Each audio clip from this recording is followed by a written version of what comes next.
Well, good afternoon. First of all, on behalf of Mom, Mary Ann, Joe, and our respective families, I'd like to thank everyone for all the love and support you've shown us over the recent months and weeks. People who survive 94 years usually outlive most of their friends, and sadly, few show up at their funerals. From what we have witnessed over the past few days, it appears that Dad has left an impression on generations other than his own. So again, thank you everyone for your support. I could elaborate on so many things. I could talk at length about Bernie's youth, followed by the years that he served our country in World War II. Dad was awarded numerous medals, including the Purple Heart and 4 Bronze Stars for bravery. I could even focus specifically on the time Bernie was taken prisoner of war after his Jeep was ambushed while on a mission. Dad was wounded from that attack, was rendered unconscious, and awoke to a 6-month impasse none of us could possibly imagine. I could talk in detail about my dad's employment, primarily as an electrician, and then as a letter carrier for the United States Post Office. As my brother indicated, it's kind of fitting that Bernard Work Southerton, as he called himself, passed away around Labor Day weekend. I could talk forever about all the time that he spent with his family, how proud he was of his children, grandchildren, and great-grandchildren, and how much he loved and cared for Mom. I could tell plenty of stories about his friends, and I could elaborate further on the Parkway Drive relationships. I could speak in great detail about family gatherings with his brothers and sisters, nieces and nephews, and about all the wonderful times and travels he has had with his in-laws.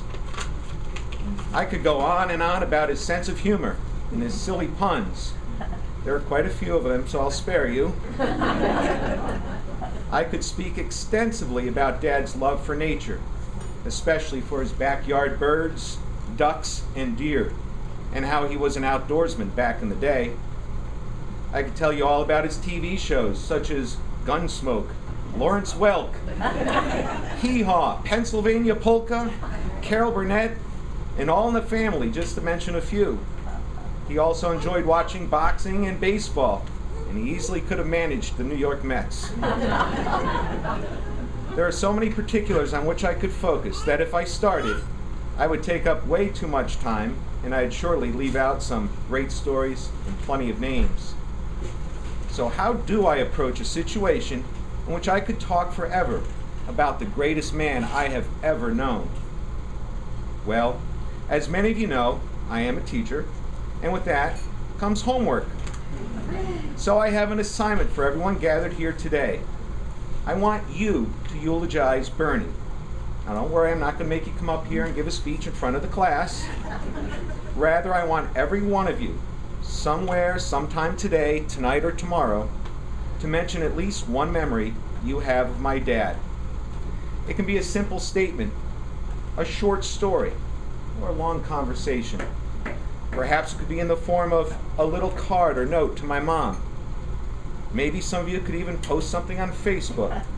Mom will definitely see it then. If you do this little assignment, I'm confident that my dad will hear your testimonies.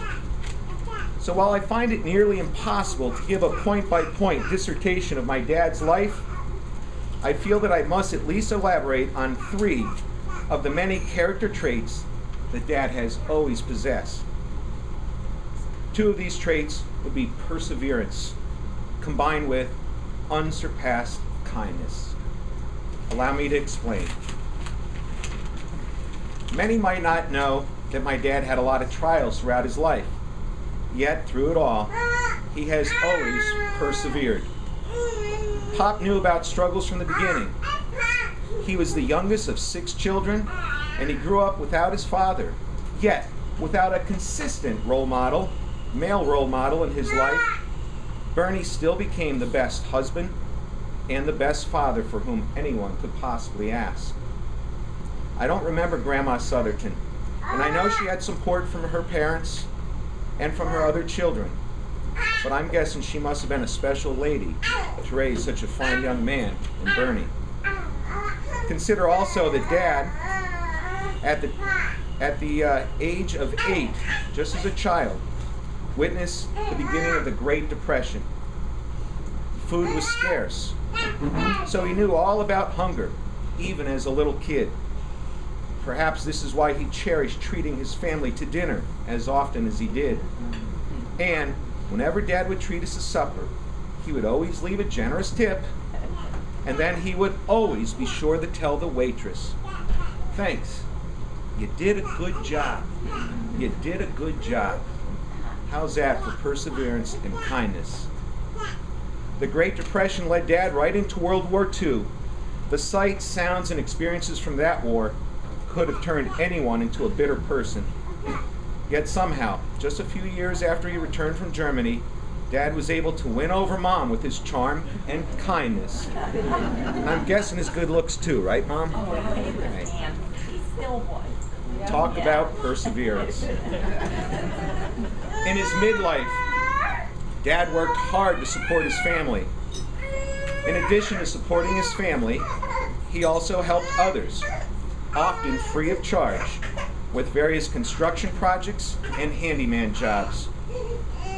Even after long, hard, hot days on the job as a letter carrier, where he could have just come home and taken time for himself, he persevered with kindness to assist others with his free time and talents. There are countless houses in Wayne County and beyond that have Bernie Southerton's name on them.